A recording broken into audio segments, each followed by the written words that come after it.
Uh, so when we discuss world religions, this ultimate goal of religion is something common to all religions and also very important. In our earlier discussion, we discussed how religion originated, particularly in the primitive societies and primitive conditions. And then we also discussed what is called axial religion. Axial religion is the religions that accept the belief in soteriology, savior, or the ultimate goal of human life. So early religion was characterized as some like non-axial religion and then axial religion. Now, non-axial religion is early religion, so primitive religions that do not specifically have the belief in what is called soteriology.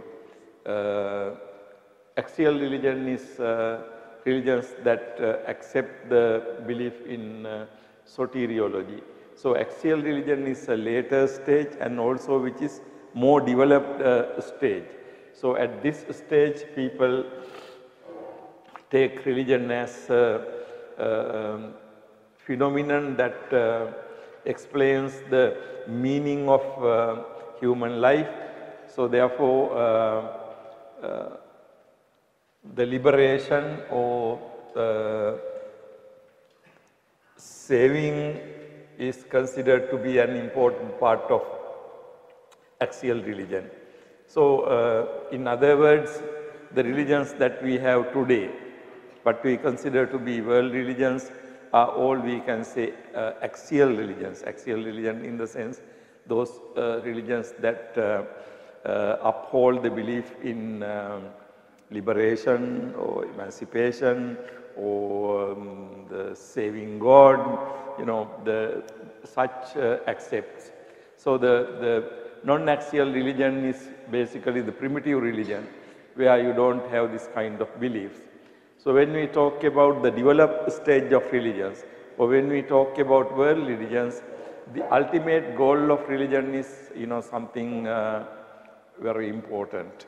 So today we are going to look at this idea of ultimate goal of religion, the reason why we follow a religion.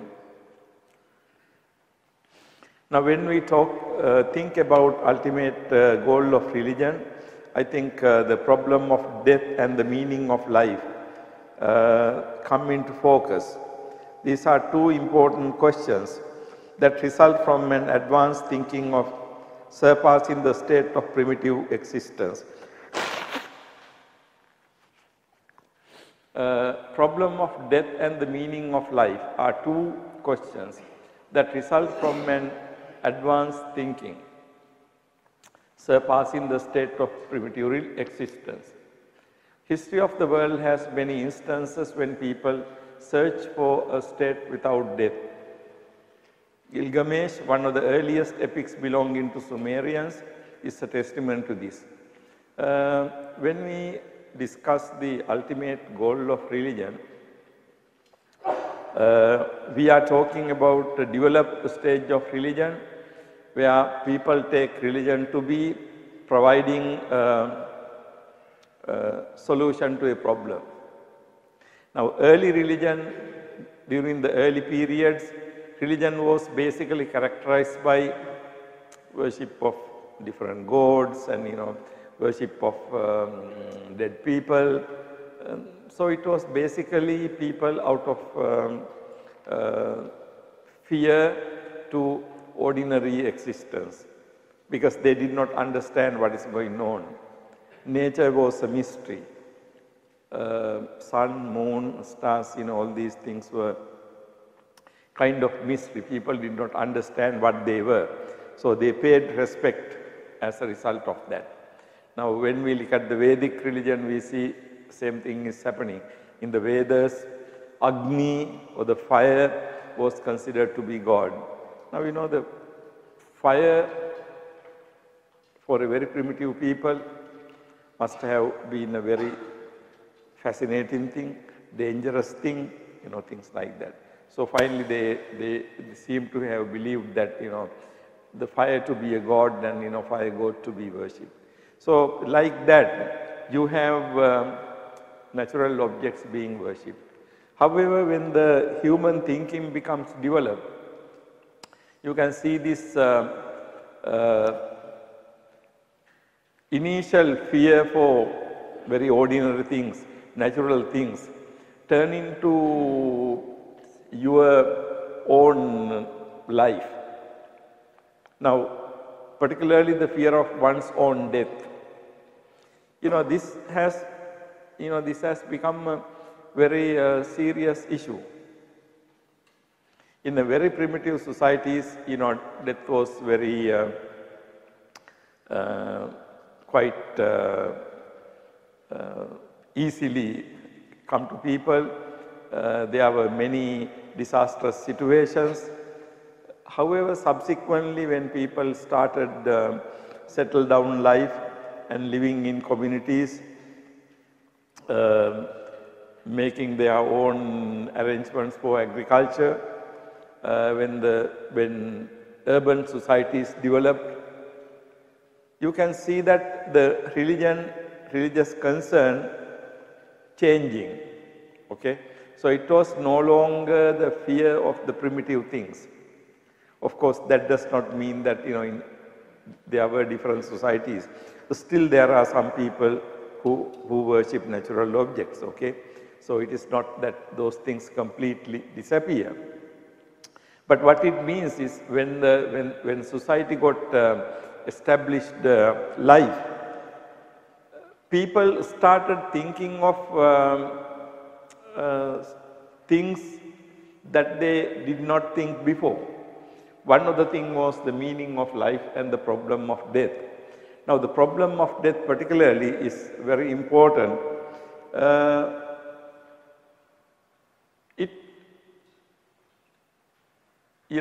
With the death, everything seemed to be over. So then the meaning of life.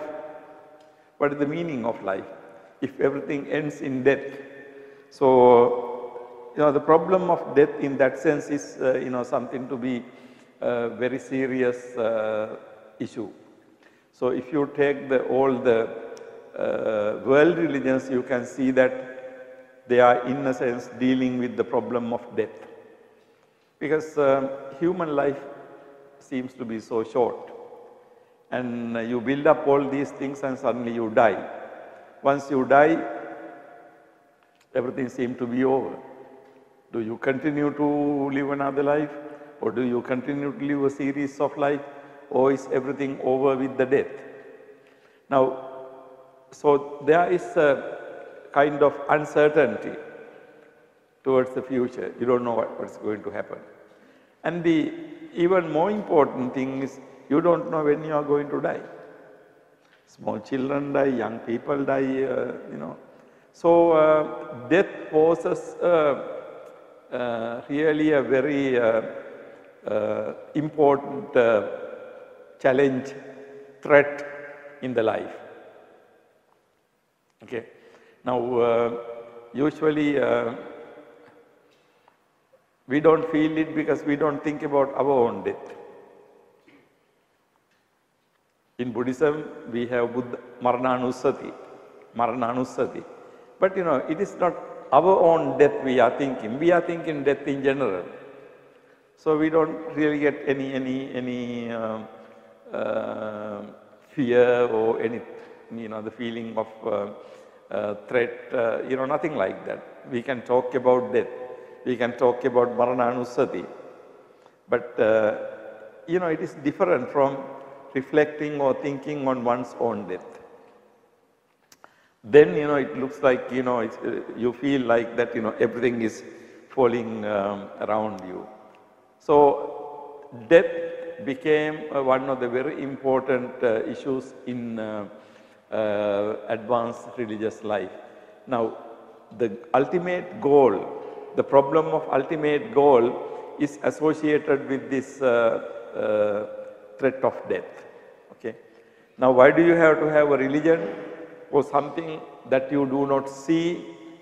Because your life can be abruptly ended. Some people started believing that death is the end.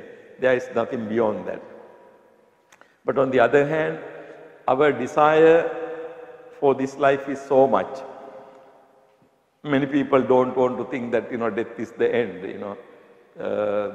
They want to believe in rebirth and the concept of being born again. So death as a serious issue is connected with ultimate goal. In religions, we are talking about an ultimate goal because we need to think about something to be much better than the life in this life, which ends in death. So naturally, you can see that people tended to believe that there must be some life which will not end in death. In other words, immortal life or immortality. Now, this is basically what people aim at. So,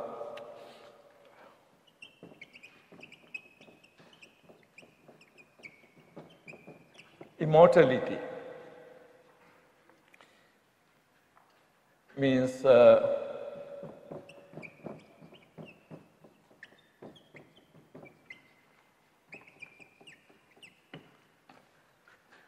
everlasting life, immortality, everlasting life. Now, people started thinking of this because the life is so uncertain, life can be abruptly ended. You build up all these things, or you study and you do other things very hard, and suddenly life ends. Then what is the meaning of this? What is the meaning of this type of life where it ends so abruptly? So as a result, people started believing in the concept of immortality. People believed in concept of life after this death, that you will never be dying again. So the idea developed on immortal life. After this life, you to be immortal. So you accept death, but of course after the death, the life to be. But in fact, when we look at the history of the world, we can see that particularly in different civilizations, people have been visualizing, thinking about this particular aspect of human life. Now, when we look at the history of the world, we can see that there are many instances when people search for state without death. I have mentioned here Gilgamesh, one of the earliest epics belonging to the Sumerians, as an example, as a proof for this. I know all of you are using internet. You can see in the internet Gilgamesh story, and there are a lot of translations of Gilgamesh. This Gilgamesh is considered to be the earliest epic in the world, earliest epic. Now, this story of Gilgamesh is very interesting. Gilgamesh is a prince who has all the physical powers, youth, king, all the physical powers. God, according to the story, God created Gilgamesh with such splendid physical body and power. He could do anything with enormous physical power. And then at some point, Gilgamesh was using these powers.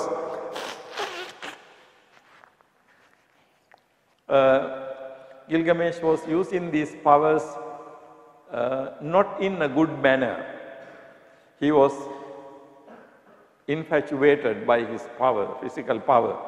He was using his physical power, in his country, in his society, in an unacceptable manner. Then gods who created Gilgamesh found that, Gilgamesh cannot be controlled. Okay. Now, what the god did was, in order to control Gilgamesh, they created another person. Okay, with all the powers that Gilgamesh has, like Gilgamesh's own brother. Now, with this other person, his name is in the Gilgamesh stories Enkidu, if I remember correct, Enkidu. Now, when Enkidu was created by God with same powers, the gods wanted to control Gilgamesh's behavior. In fact, what happened was Gilgamesh and Enkidu became very good friends. They got together, and Gilgamesh found that, in this new person, in this man, he has every power that he has. So they became very good friends, and they were doing a lot of good things then together to the world. For example, there were demons who were harassing human beings. They both went and fought with the demons and killed them and save human beings. So like that, Gilgamesh and Enkidu did many good things. They could tame elephants, they could fight with lions, like that. Okay. Time went on. Suddenly one day Enkidu died. Enkidu just died. And then Gilgamesh could not really believe that his friend was dead. He was fallen dead. And then Gilgamesh could see that his own life, his own self in his friend. Gilgamesh felt that as if he died, because this friend was so much powerful, so young, all these things, but he suddenly died. Now, maybe gods did that in order for Gilgamesh to understand death. So anyhow, when his friend died, Gilgamesh could not understand death. But of course, death terminates everything. You become a dead body, couple of days, your body becomes, disintegrated and, rotten. So end of the story. But this particular event, what happened to his friend, Gilgamesh could not understand. But then Gilgamesh thought that, what if this happens to me? Okay? I mean, his life is so glamorous, so powerful, but then because his friend died like that, he thought, what if this happens to me? Then Gilgamesh thought that he will find the medicine for immortality, to live forever. Because he thought that if he died like his friend, there is no meaning for this. So he wanted to find immortality. Some medicine, something, some way in order to live forever. So then he was told by others that there is a medicine for immortality, but in order to get that, he has to make a very, very difficult, long journey to the underworld. Gilgamesh undertakes to do this journey, and he goes on in the journey, and there are so many obstacles, so many demons, so many, the ferocious beings, and you have to travel through mountains, passes, rivers, like that. So Gilgamesh does all these things. Okay, Gilgamesh does all these things and goes to the underworld according to the story, and then he finds this medicine. Okay, he fights with the person who had this medicine and defeat him and get the medicine into his hand. Now Gilgamesh has the medicine for immortality. Now he want to, okay, he has the medicine, starts coming back. But now, he has had a long journey. He is very tired. So there is a river. He keeps this medicine aside and then he want to take a shower. I mean like a bath in the river. When he is doing that, a serpent came, a snake came and swallowed that medicine. End of the story. Because, Gilgamesh had so much trouble to get the medicine, but with his very small lapse, because he just left the medicine on the bank and just to get a bath. But, suddenly a snake came and swallowed it. So he lost it. Okay. Now what he did? After this long, difficult travel, he got the medicine, but he lost it. So he slowly, he came back to his city because he was a king, he was a prince. But by the time he came after this long journey, he was an old man, he was no longer young. So he came to his city. But the end of the story is Gilgamesh goes around this city looking as a mature person. Now, I think the lesson of the story is that ultimately there is no medicine for immortality. There is no medicine for you to live forever. So Gilgamesh kind of accepts that. Okay. Now you all can read this story. This is a very interesting story. The story is so interesting because a person goes physically to look for some kind of medicine in order to live forever. Now we know that human beings do not live forever, right? Human beings do not live forever. But then we believe that gods live much longer. Gods are called Amara. In Pali language, Mara means death, Amara means those who do not die. But although gods are called Amara, we know that they are also dying one day. So even the life in heaven for gods is not immortal. But life in heaven can be very long, but not immortal. Now this Gilgamesh story, if you look at carefully, you can see that the people think of immortality as living forever without dying. Now in the Chinese history we have instances where Chinese emperors sending ships in many different areas in the world looking for the medicine for immortality. Chinese emperors also believed that there must be some medicine which makes them to live forever. Okay. So people in the history.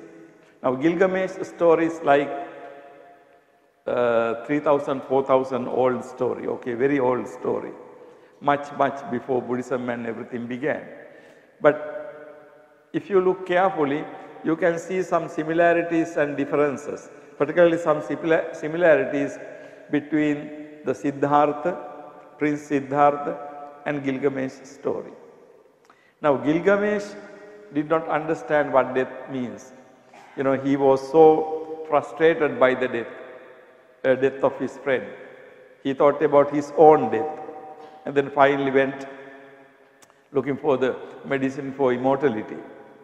Now if you take the story of Siddhartha, you have a similar thing. Now why did Siddhartha renounce his household life? In this story, we are told that Prince Siddhartha, when he was going for his pleasure garden, one day he saw an old person, second day he saw a sick person, third day he saw a dead body. Now, what did Siddhartha see? Do you think that he just saw an old man, sick man and a dead body? Of course, that is what he saw. But don't try to understand what Siddhartha saw as simply seeing an old man. simply seeing a sick person or simply seeing a dead body. He saw something more than that. I mean, as a young person, do you think that that was the first time Siddhartha saw old person?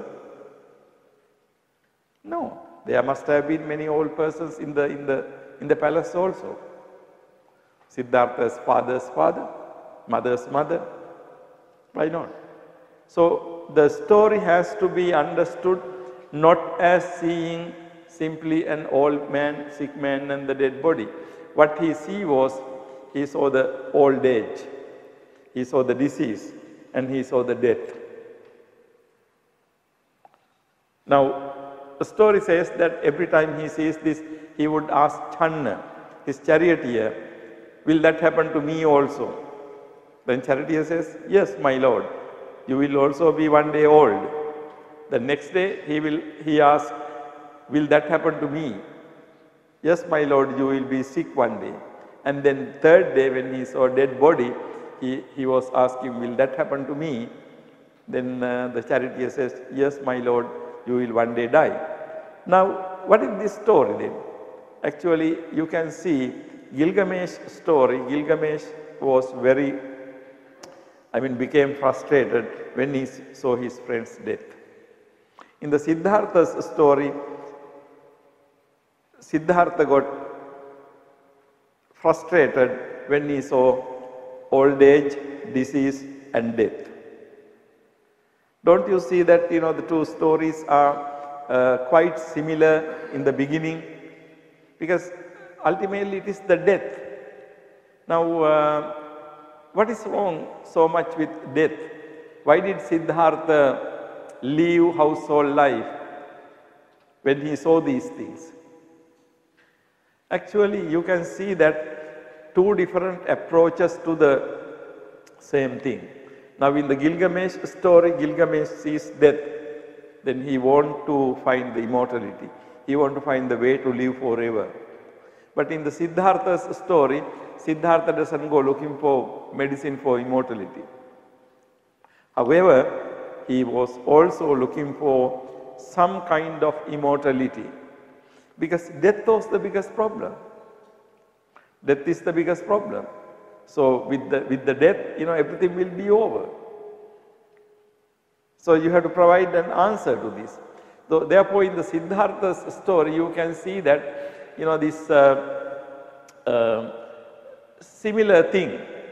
Death was the problem that prompted that made Siddhartha to renounce household life and looking for something different. So therefore, this ultimate goal of religion has something to do with, very much to do with basically with the death. Now, the state of death is considered to be the most threatening event in human life. So the idea was to find a state or life that is without death. Okay? So the ultimate goal in religious life basically connected with this.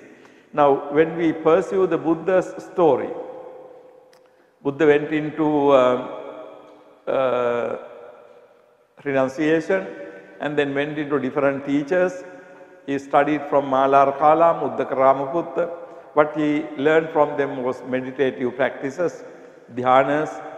But Siddhartha realized that these dhyanas are not really the solution.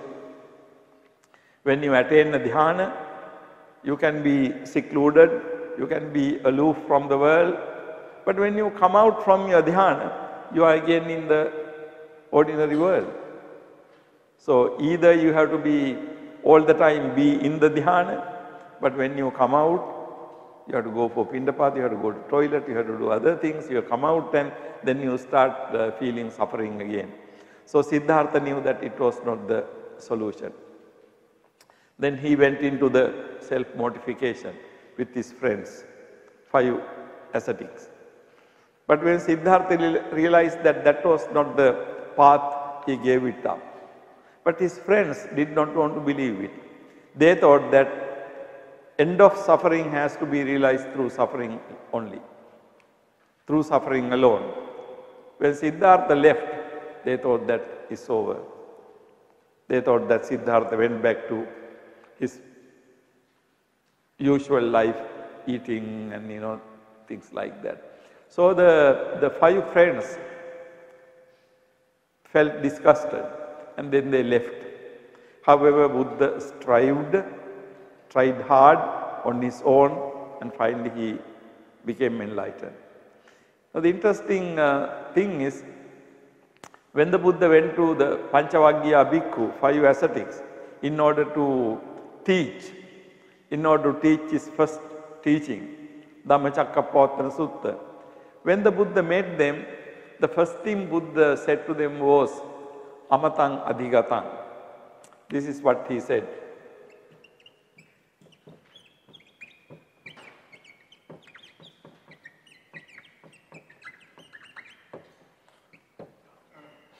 Amatang Adhigatam. What is the meaning of this? Amatang Adhigatam. You realize the deathlessness. Amata means deathlessness.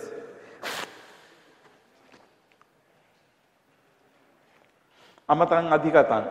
You realize the deathlessness.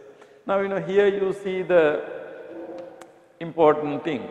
It is the death, the threat of death, that persuaded Siddhartha to leave the household life. Okay? Now, what he realized is summarized in a summary form is basically Amatang Adhigatang. Deathlessness, Amata, or absence of death, has been, Adhigatam means realized. In other words, this means that I realized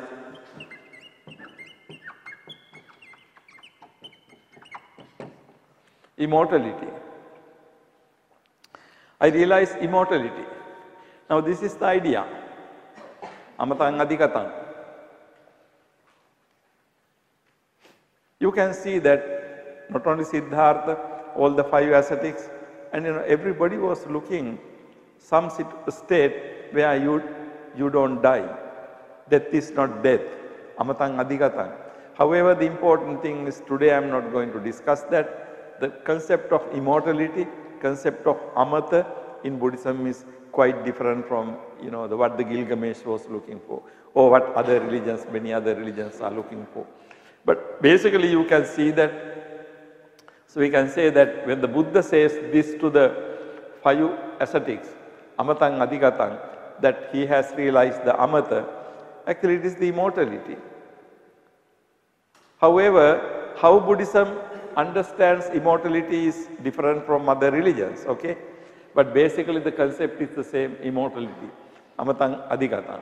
So ultimate goal in religion, basically people search for what you try to achieve by practicing a religion.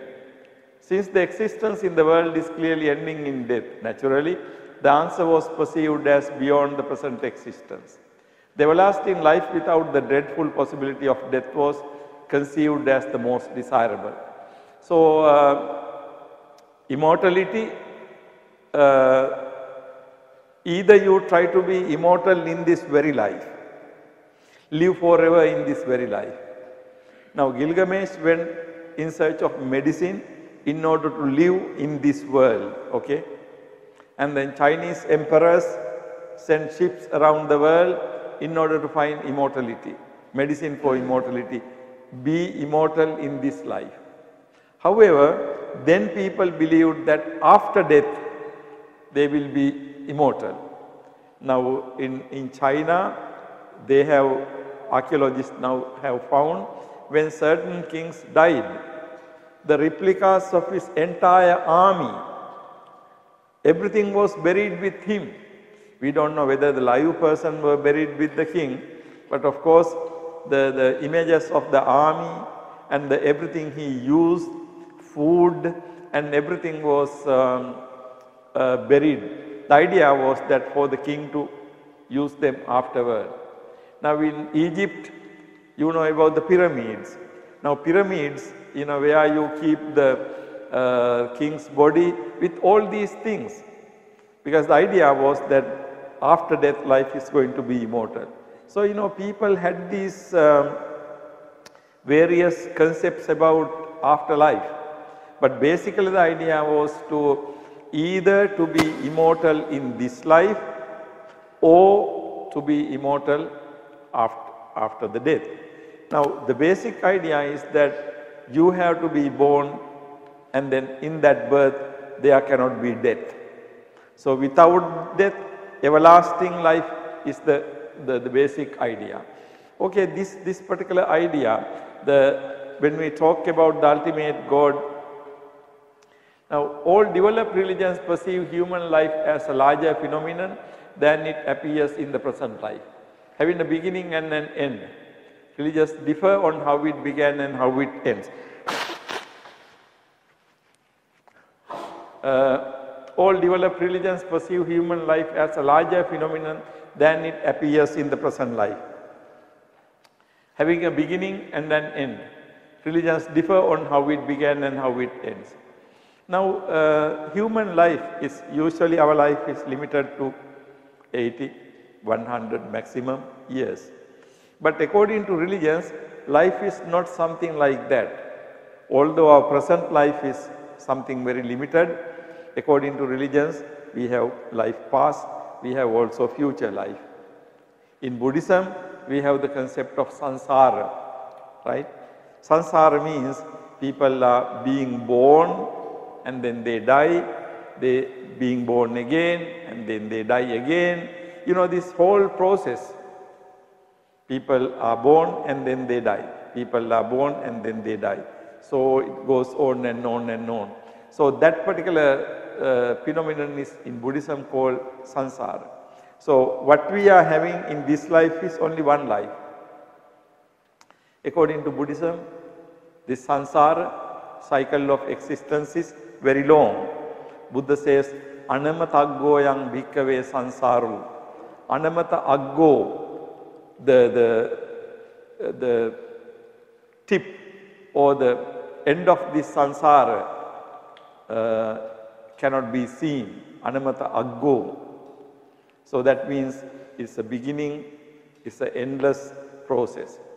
Of course, then Buddhism teaches how to end your own samsara. But if you take samsara as a general thing, what Buddha says is that, you know, you cannot see the beginning and you cannot see the end. So many religions having a beginning and end. Religions differ on how it began and how it ends. So different religions hold different views about how it began and how it ends. Now, very important thing is, in the theistic religions, God-centered religions, they believed that God created this world at some particular point, and God created human beings, okay? And then God will, this world will exist for some time and it will be ended. And particularly in the early Christian life, when we read that, we can see that they believed that God will destroy this world. As He created this world, God will destroy this life. And then that day will be the judgment day, where the God will decide which people going to go to heaven and which people going to go to hell. So according to their belief, all these people who will be going to heaven will be living ever after. All the people will be going into hell will be in the hell forever. So, you know, the Christian belief is that God created the world, and then the world will be ultimately ending at one point. Early Christians believed that God will be destroying the world actually. As God created it, they also thought that the God will destroy this world, and then so they thought that, you know, end of the universe is coming very soon. Okay, they thought that end of the universe is coming very soon.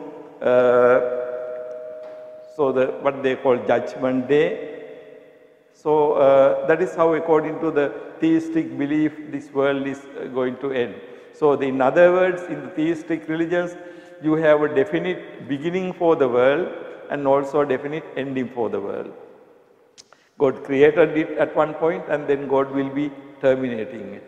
This is the basic idea in theistic religions.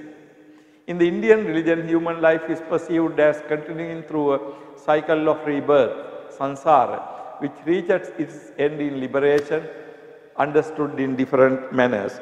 Now, if you take Indian religion,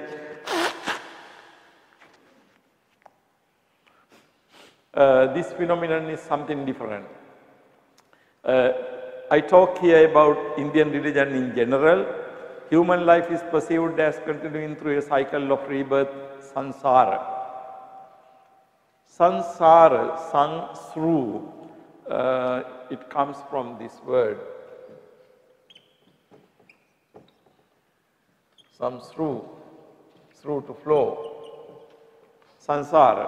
So, to flow on, to go on happening, that is the idea of samsara.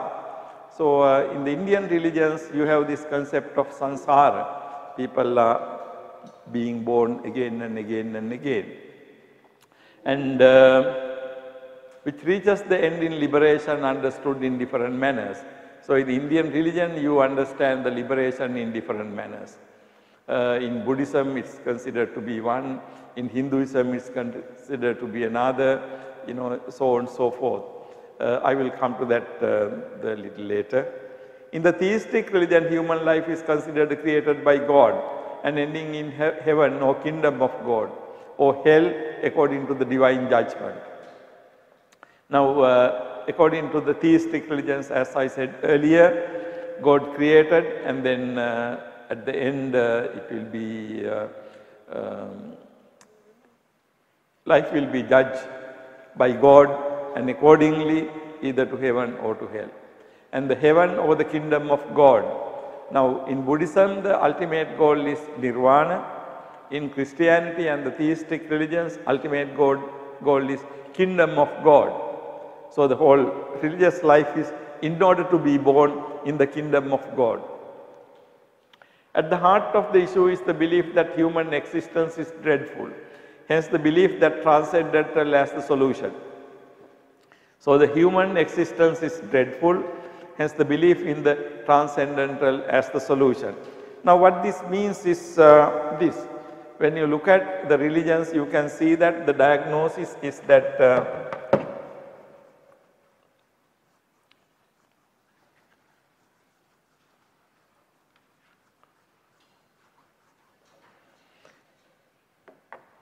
the idea is that your life on this earth is not satisfactory.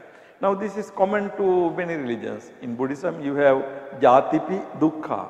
The birth in this life is sorrowful.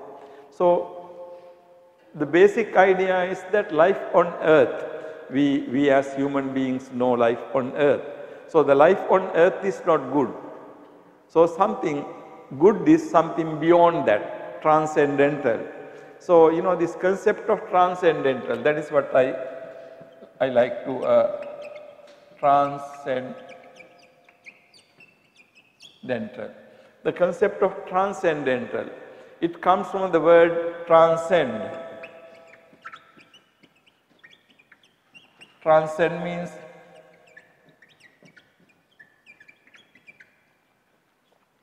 go beyond. Transcend means go beyond.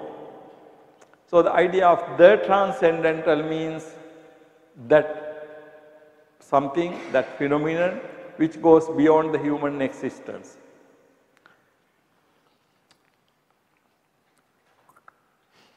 Now, when you look at religious literature, you can see that the idea is that the life on human as a human being, life on earth is always bad. It is suffering. According to Buddhist analysis, life on human being, life as a human being is sorrowful. Dukkha, jatipi dukkha, jarapi dukkha, vyadipi dukkha, maranampi dukkha, and so on. And then in the Christian literature, you find this idea somewhat differently. God created, but then the Adam and Eve, but then they committed what is considered to be the original sin. As a result of that, all those who began from them, who evolved from them, their offspring were the partakers of that original sin. Everybody was cursed.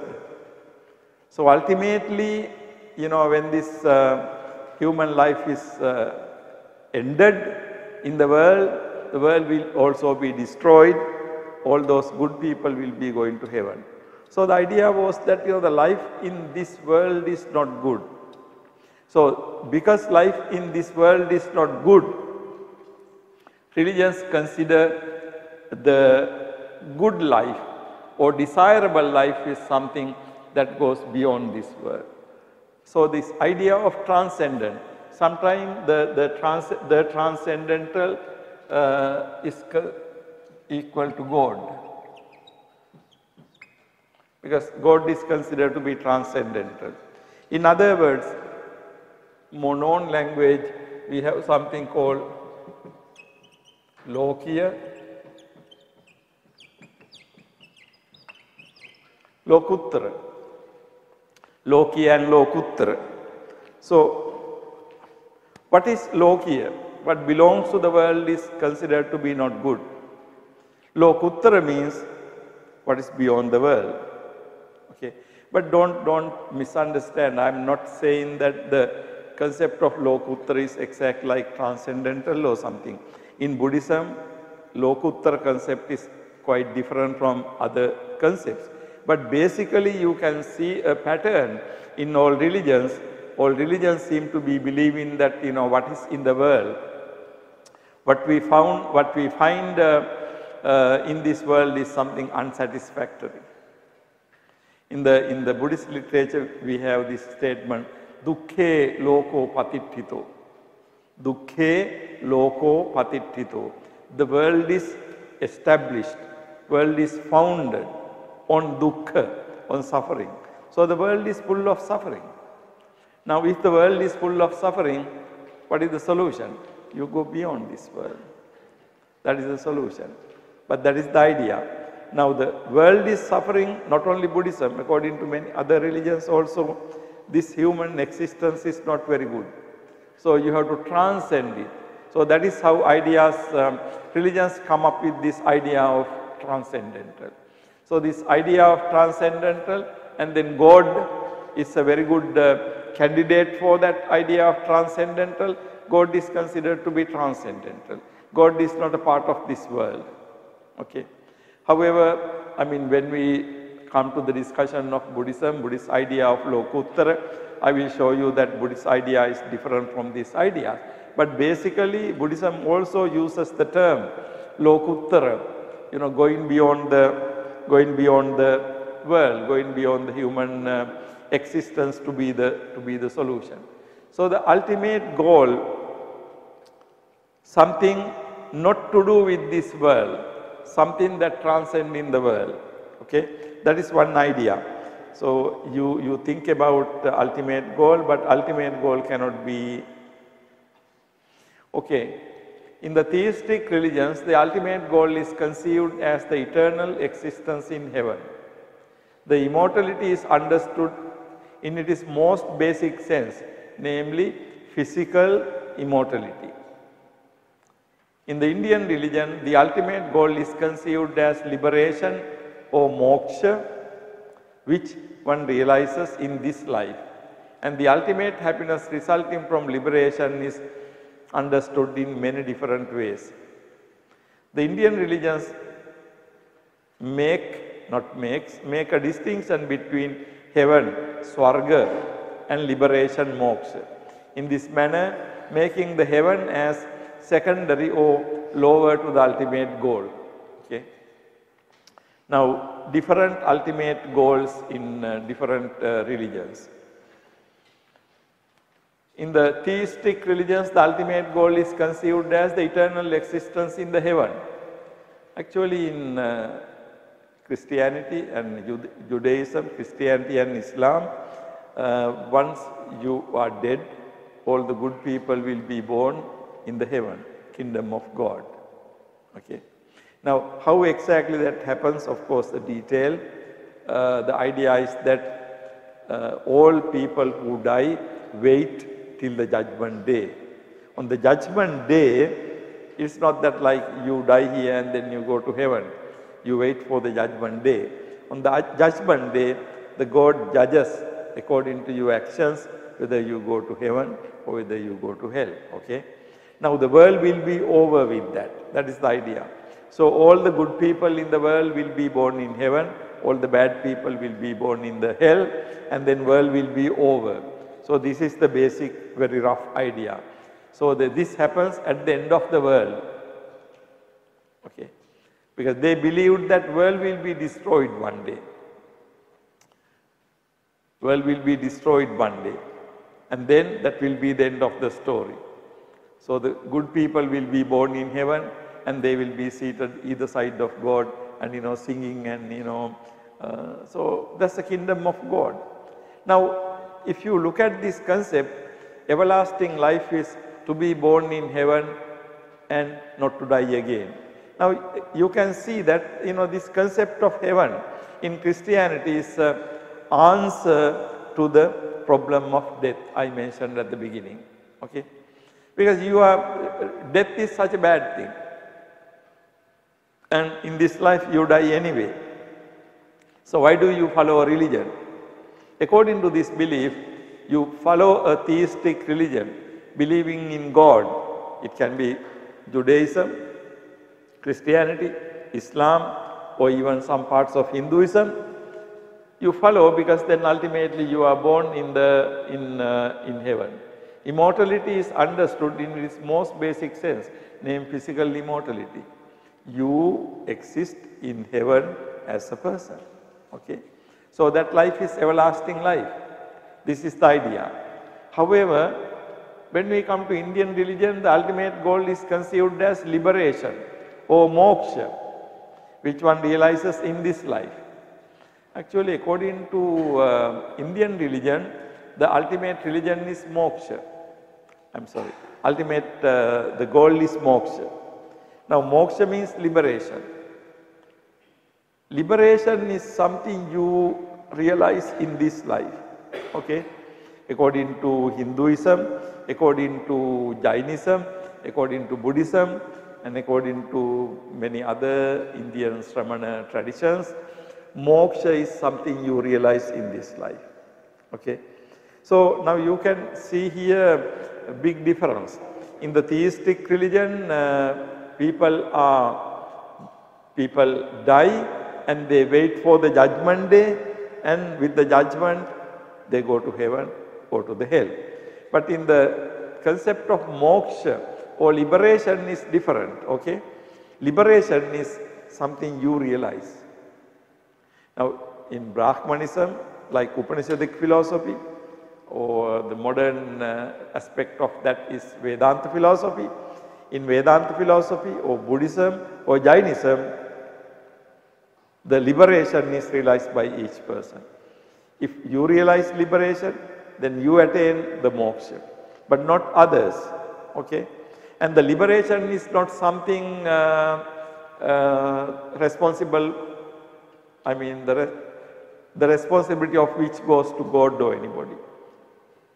Okay? So somebody else can't liberate you. You have to liberate yourself.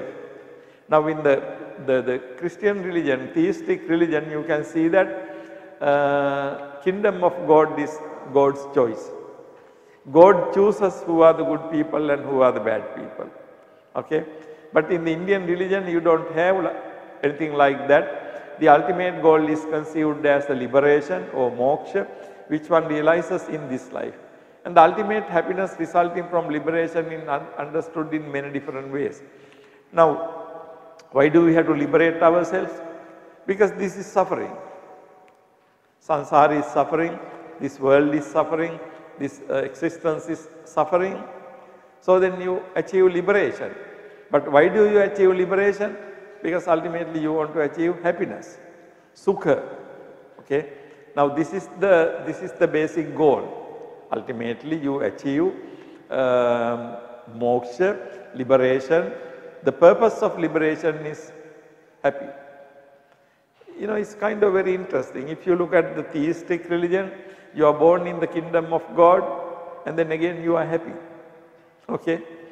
You are happy. Happiness is the goal, any religion. Now when we talk about Nibbana, as I said earlier, we say Nibbana Paramang Sukham. Nibbana is the highest happiness. So happiness is a goal we follow in order to achieve. We follow the religion in order to achieve happiness. So nobody can ask why happiness, or why do you want to be happy? Well, we don't want to be unhappy, right? So the people want to be happy. But of course the ordinary happiness we experience doesn't last long. Ordinary happiness does not last long. So we want to achieve some kind of permanent happiness. So you know, this idea of happiness is very, in that sense, very central to the religious goal. Okay? For any religion, it is ultimately happiness. But how do you achieve happiness? According to Indian religion, the goal is liberation. Now, for example, in Jainism, moksha, liberation, comes from burning one's past karmas. Now, according to Jainism, it is your past karma that binds you to the samsara. Okay? So, Jainis believe that, you know, we have to burn the past karmas. Now, this is why in Jainism, they follow many self-mortificatory practices. If you want to know more about it, read Dukkha Kanda, Mahadukkha Kanda Sutta in the Majjhima Nikaya, where Buddha talks about the various forms of asceticism Jaina people follow. The Buddha himself followed such things before his enlightenment, but then later he gave up because he realized that, you know, those things are not going to be helpful. But Jainas believe that we have to burn the past karma. In order to burn past karma, you have this concept of tapas, tapa. Tapa means heat. So you heat, you burn the past karmas by heating. That is why Jainas believe that you have to give discomfort or torture your body, because they believe that, you know, through happiness you can't really burn your past karma. So if you believe that your bad past karmas are the things that bind you to samsara, in order to attain liberation, you have to remove your past karmas. Okay, that is the idea. So Jainas believe that you have to remove your past karmas. And then once you realize that Kaivalya knowledge, what they refer to, then you become a Kevalin, a completed person. However, after your death, of course, you will be attain a certain state where, you know, there is no more suffering. Now, according to Jaina belief, it appears that Jaina believe that the saint who attain this state lives forever. Okay? So we are thinking of a life in some form. Now in the theistic religion, you have a life that is born in heaven, enjoying things.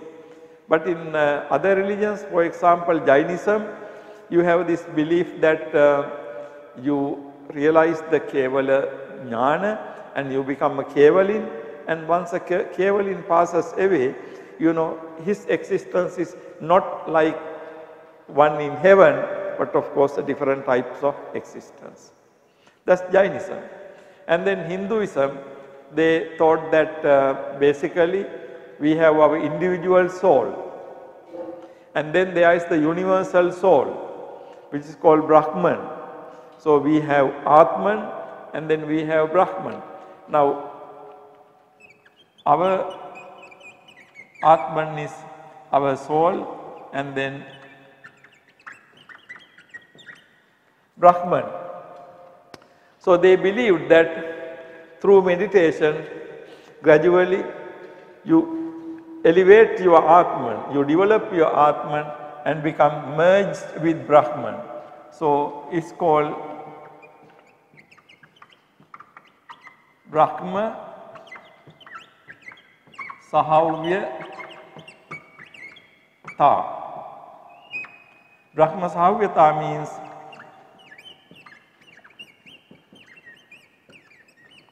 merging with Brahma, merging with Brahma, or you can say union with Brahma, or you can say becoming one with Brahma. In all these manners you can describe what Brahmanism believes. So, Brahma Sahavyata, the concept of is Brahma Sahavyata.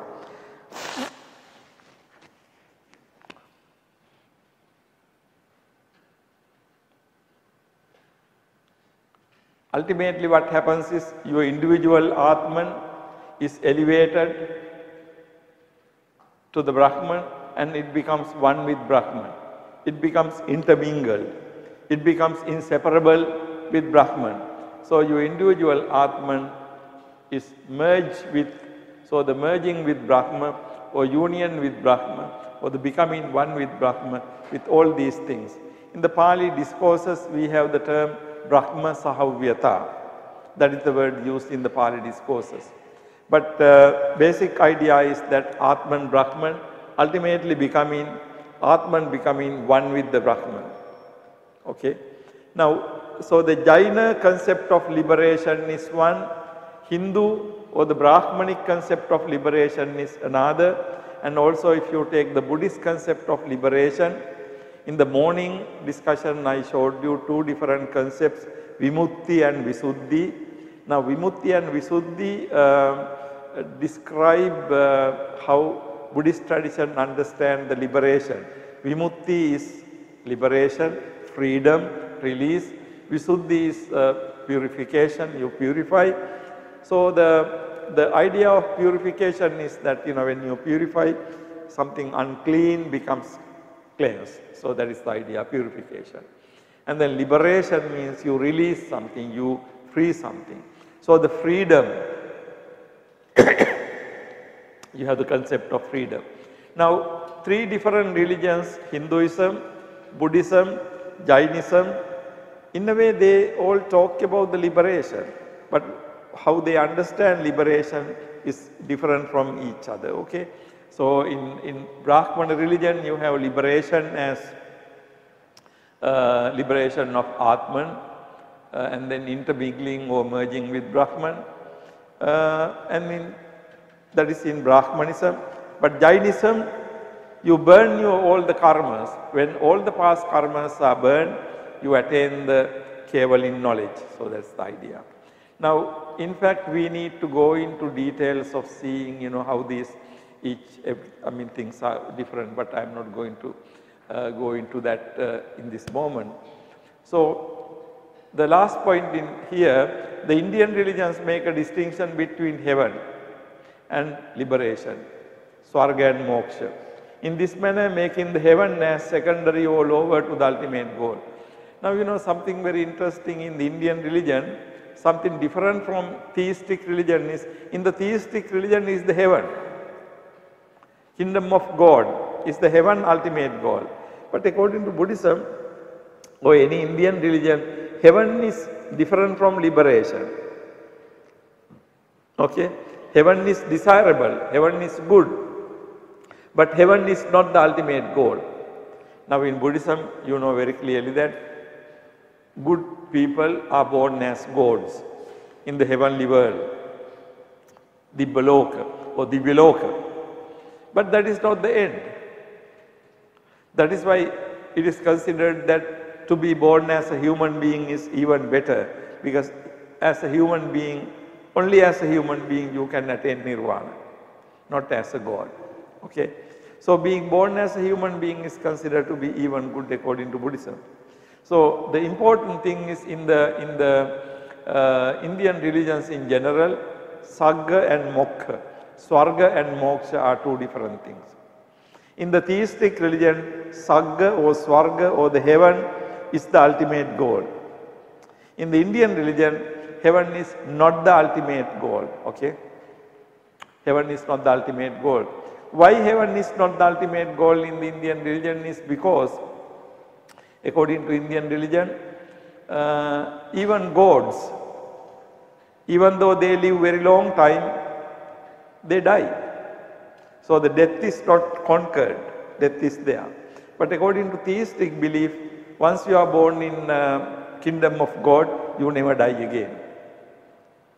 So in other words, in the theistic religion, ultimate goal is conceived as a life lived without experiencing death. Okay? Basically life lived without experiencing death. So you can't live that type of life in this world, therefore it has to be in heaven or in some other world. Okay, so I think you can see the distinction, the difference, how people understand this concept. In the Indian religion, Vaishnavism and Shaivism, both being theistic systems, believe in heaven after death as the ultimate goal. And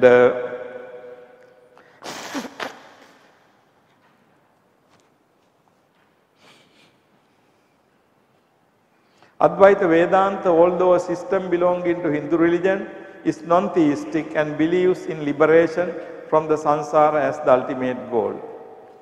Jainism and Buddhism, non-Brahmanic Shravan religion, accept the understanding of the samsaric existence and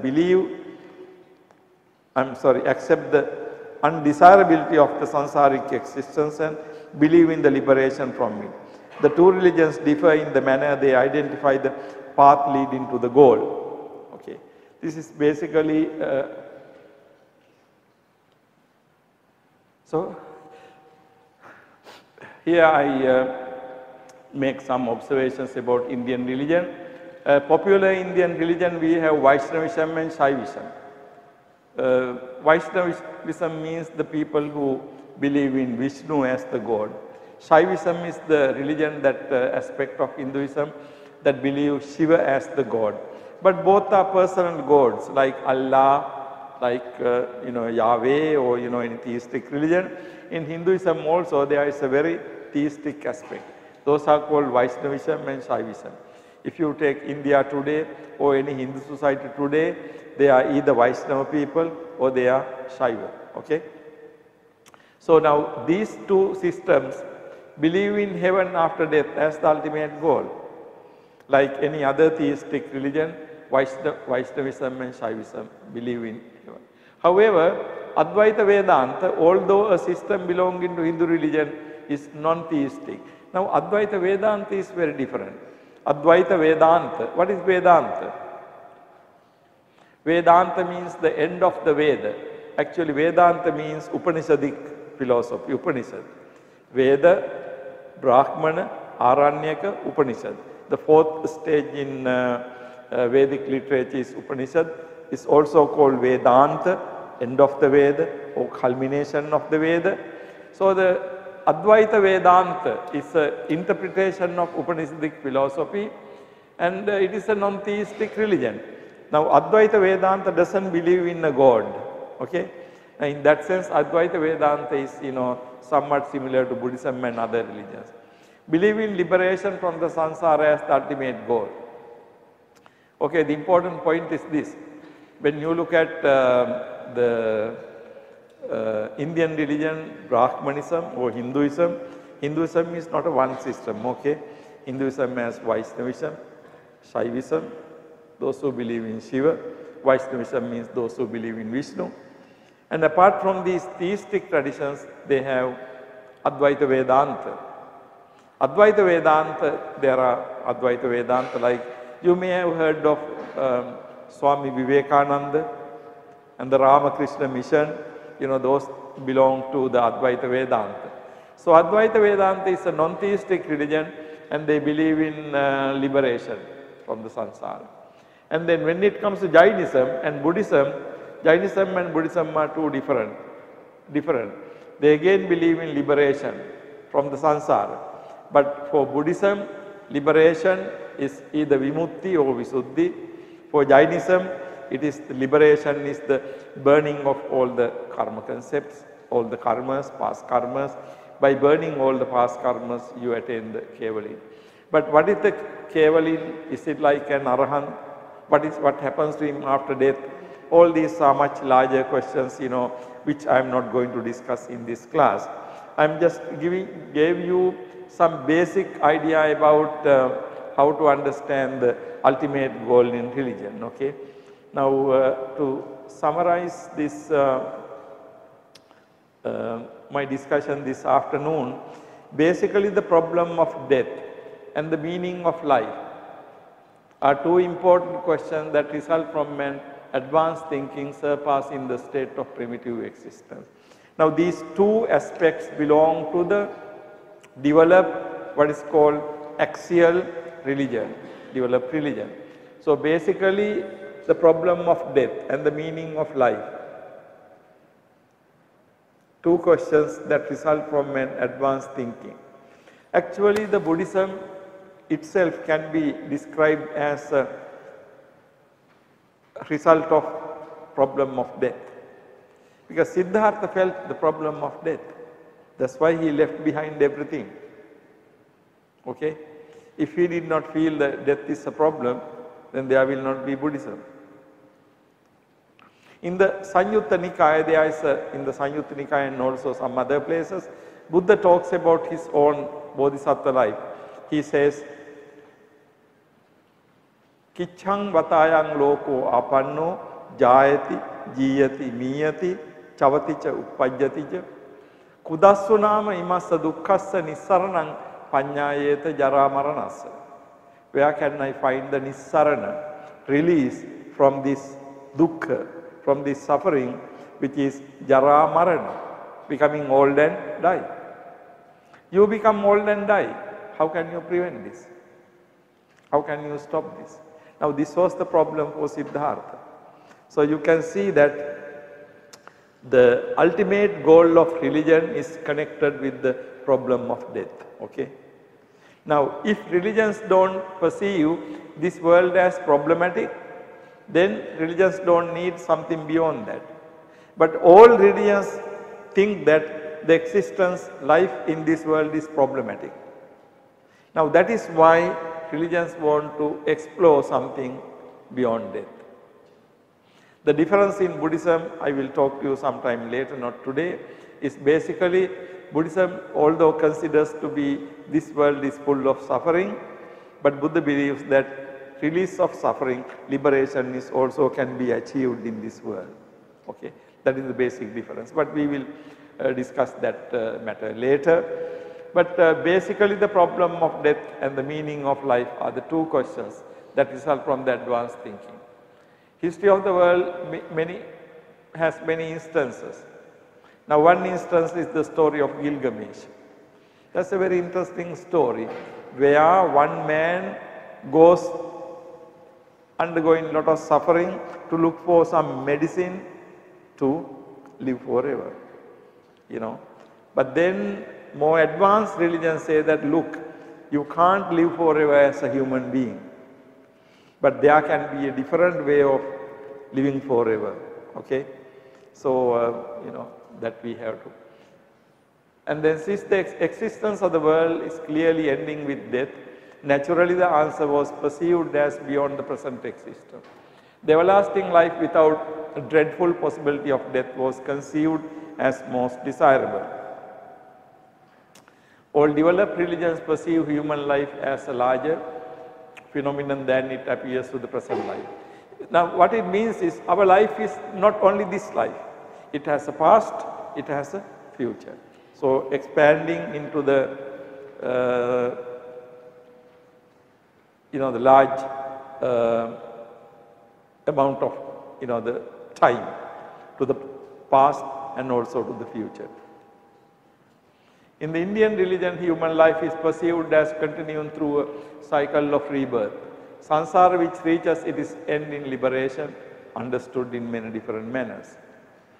In the theistic religion, human life is considered as created by God and ending in heaven or kingdom of God or hell.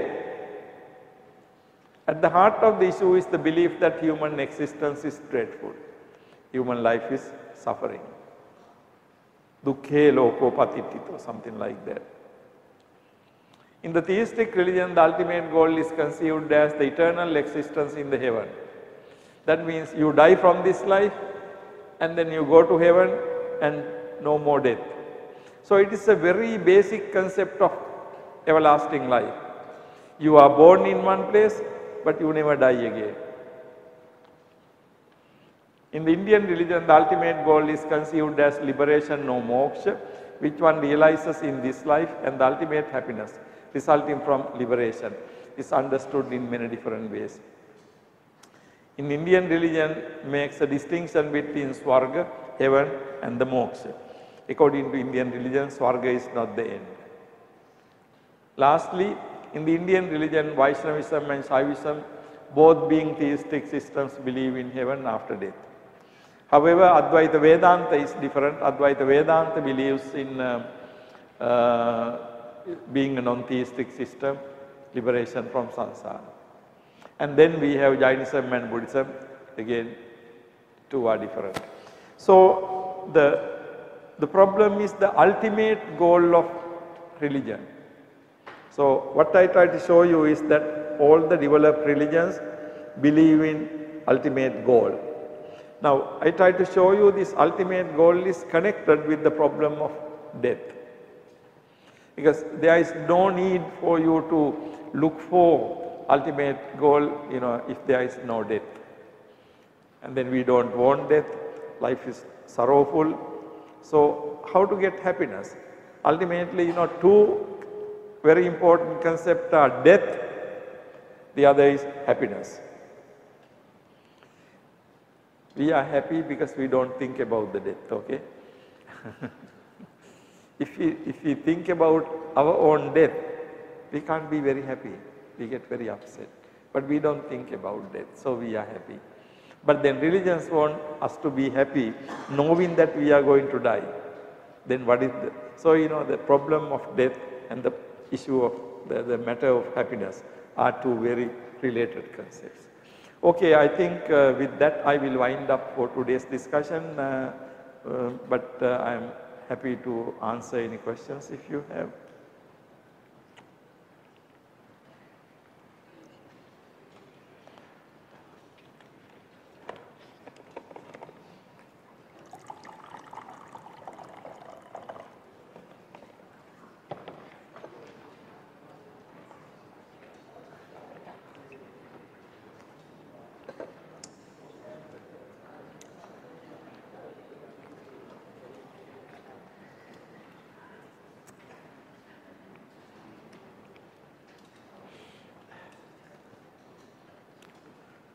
Everybody seemed to be so happy about talking about the death, but